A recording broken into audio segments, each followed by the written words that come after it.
everyone. I am Mageshwari, Assistant Professor, Department of BSc Information Technology at Dr. S.S. Rajlakshmi College of Arts and Science. In this video, I am going to discuss about a specific topic in Python programming called Django framework.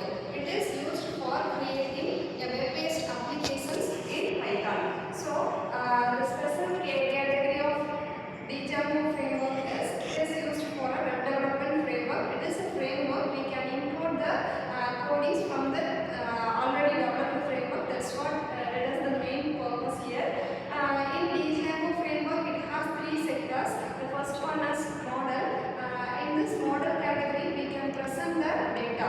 Actually, we take the data from the database. So, the presentation of the data is captured from the database. That is the work done by the model sector.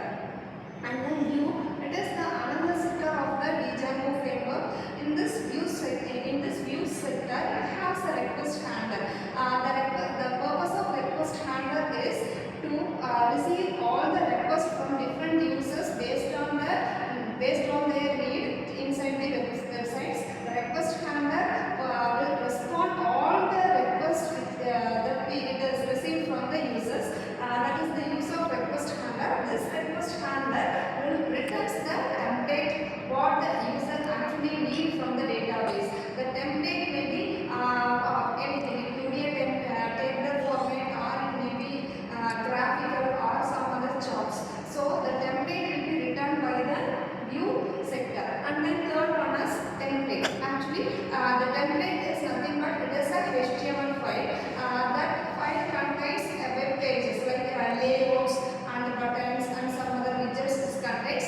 So that will be handled with the help of template. So these are the three sectors which is used inside the Django framework: model, view, and template. Each having a separate request and response for the queries from the user side. And the purpose of Django or advantages of using Django framework inside Python programming has a lot. The first one is built-in admin.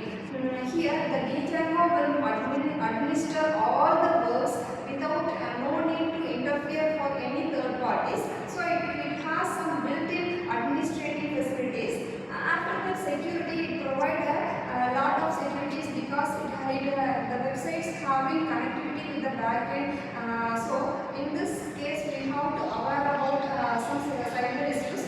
For that, it has a default security like SQL injections cannot be reversed with the help of this Django framework. So it provides a good security for the website development framework.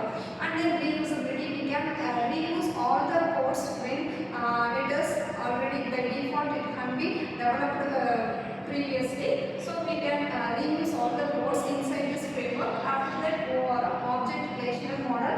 This helps to handle all the OOPS-based queries and OOPS-based response. And it provides a relationship between the websites and the backend.